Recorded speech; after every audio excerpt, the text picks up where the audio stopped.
Then Jacob set out on his journey and went to the land of the Easterners.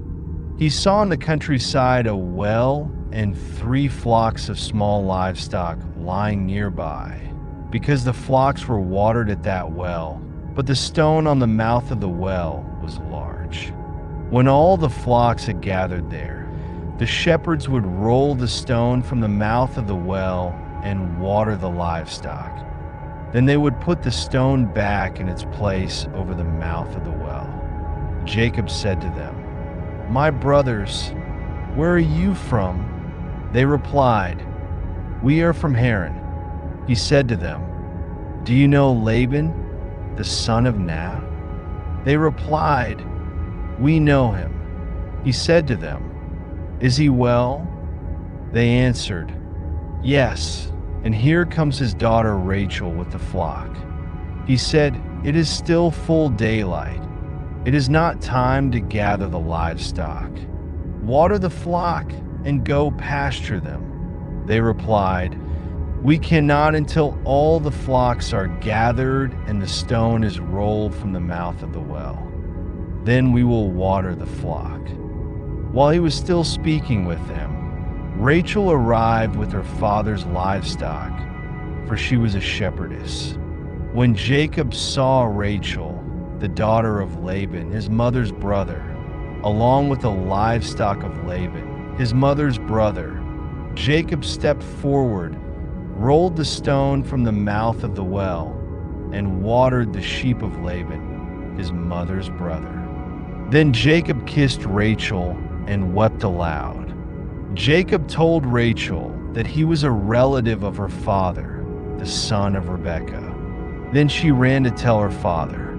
When Laban heard that Jacob, his sister's son, was there, he ran to meet him, embraced him, kissed him, and brought him to his house.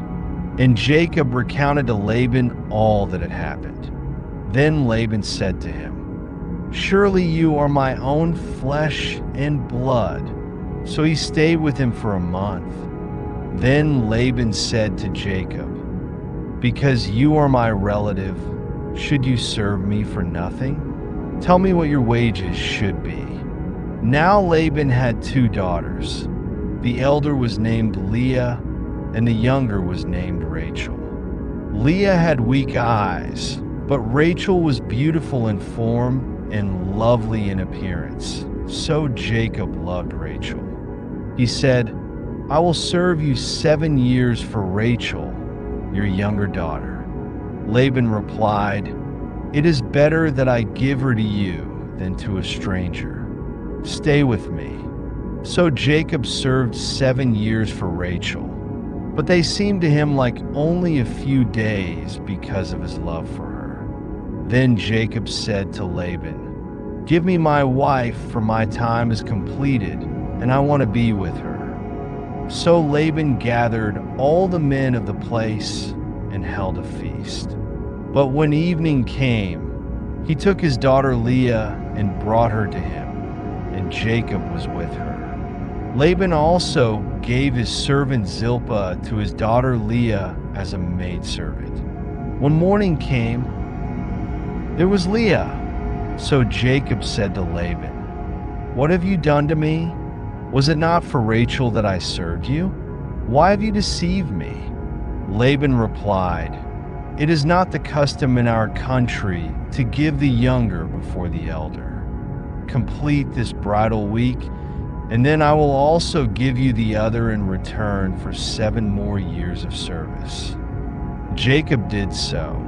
He completed the bridal week, and then Laban gave him his daughter Rachel as a wife. Laban also gave his servant Bilhah to his daughter Rachel as a maidservant. Jacob was also with Rachel, and he loved Rachel more than Leah. He remained in Laban's service for another 7 years. Now the Lord, seeing that Leah was unloved, made her fruitful, while Rachel remained barren. So Leah conceived and bore a son and named him Reuben, for she said, "The Lord has seen my affliction, "Surely now my husband will love me." Then she conceived again and bore a son and said, "The Lord has heard that I was unloved and has given me this son also." So she named him Simeon.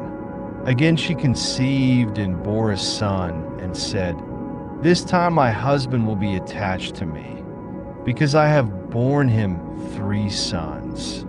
Therefore he was named Levi. Once more she conceived and bore a son and said, "This time I will praise the Lord." So she named him Judah. Then she ceased bearing children.